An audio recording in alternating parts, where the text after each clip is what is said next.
നാരായണ പരമഗുരവേ നമഃ. ഗുരുസദസ്സിന് വന്ദനം. ഞാൻ തന്നെ എഴുതി തയ്യാറാക്കിയ ഒരു കൊച്ചു കവിതയാണ്, വലിയ സംഭവമൊന്നുമല്ല. അപ്പോൾ അത് ഈ ഗുരുസന്നിധിയിൽ വെച്ച് അവതരിപ്പിക്കണം എന്നുള്ളൊരു ആഗ്രഹം ഉണ്ടായിരുന്നു. അത് ഞാൻ നമ്മുടെ കൺവീനറായ നിധി ചേച്ചിയോട് പറഞ്ഞു കഴിഞ്ഞപ്പോൾ സന്തോഷപൂർവ്വം പുള്ളിക്കാരി സമ്മതിച്ചു.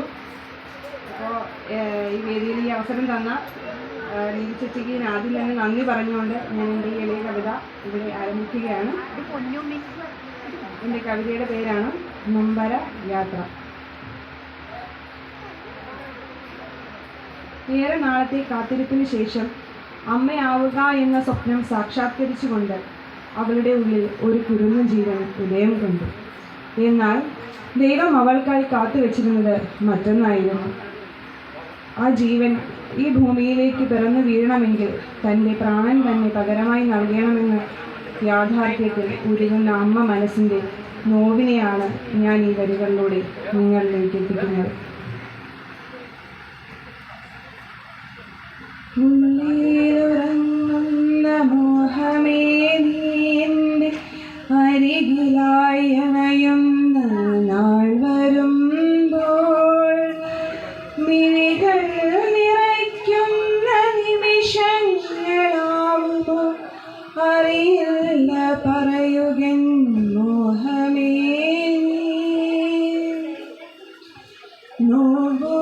നോവുകളറിയാതെ ജീവിത നൗകയിൽ ഒഴുകുന്നു താളത്തിൽ നീങ്ങിടുന്നു നാളുകളായി എൻ്റെ നിദ്രയിലാകവെ തെളിയുന്നതത്രയും നിന്റെ ചിത്രം നീറുന്ന മനമതിൽ കുളിരു പകർന്നിടും മിഥ്യാനിമിഷങ്ങളാണവകൾ നിന്നെ തഴുകിയുറക്കുന്ന നിമിഷങ്ങൾ സ്വപ്നങ്ങളിൽ മാത്രമറിയുക.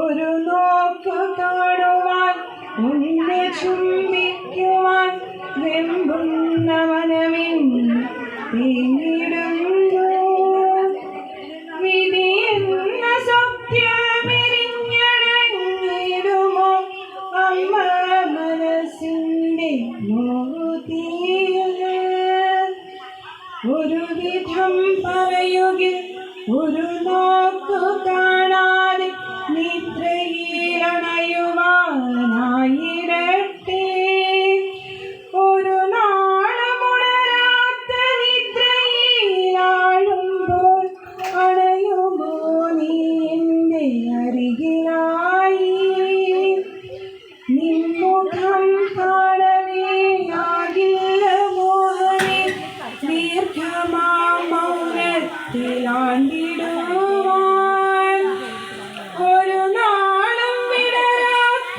മിഴികളുമായി ഞാൻ മരവിച്ച മനസ്സുമായി യാത്രയാകും നാളുകളായിട്ട് നീതിട്ട സ്വപ്നവും കരുതിയ സ്നേഹവും ഓർമ്മയാകും മായാത്ത മറയാത്തൊരോർമ്മയാകും അറിയാതെ പോകുന്ന സത്യമാകും മായാത്ത മറയാത്തൊരോർമ്മയാകും അറിയാതെ പോകുന്ന സത്യമാകും ഉള്ളിലുറങ്ങുന്ന മോഹമേ നീന്റെ അരികിലായി അണയുന്ന നാൾ വരുമ്പോൾ വിഴികൾ നിറയ്ക്കുന്ന നിമിഷങ്ങളാകുമോ